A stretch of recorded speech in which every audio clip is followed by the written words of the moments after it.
Hello বন্ধুরা, আমি অনু update with অনু চ্যানেলে তোমাদের স্বাগত। আমি চলে এসেছি কথা সিরিয়ালের আপডেট নিয়ে।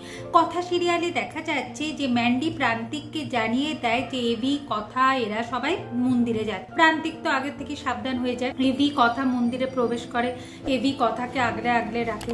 তবে সেখানে কিছু মুখোশধারী মানুষ এভি আর কথার ওপর হামলা করতে আসে।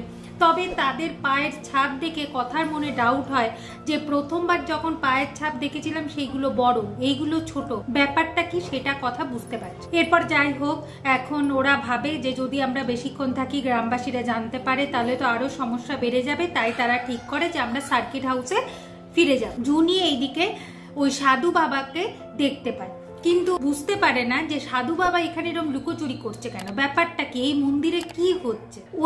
ওটা জানবার কৌতূহল তো থেকেই যাচ্ছে জুনির মধ্যে। যাই হোক, ওরা সবাই এখন সার্কিট হাউসে পৌঁছে গেছে। এইদিকে অ্যানি, প্রি, টোটকা এরা সবাই সার্কিট হাউসে আসে আর কি কি হয়েছে সব জানতে চায়।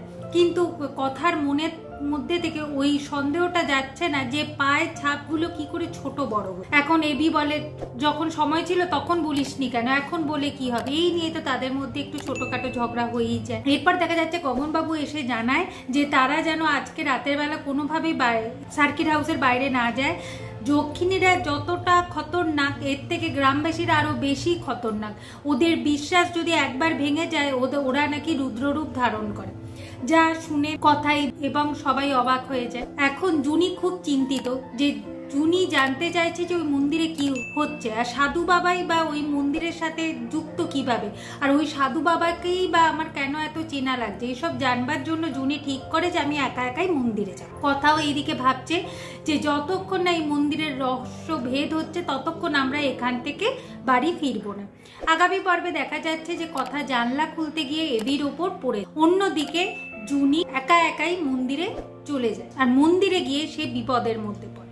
এভাবেই আজকের পর্বটা শেষ হয়ে যাচ্ছে। আশা করি আজকের পর্বটা তোমাদের ভালো লাগবে। ভিডিওটা দেখবার জন্য আর আপডেট উইথ অনু চ্যানেলের পাশে থাকবার জন্য অসংখ্য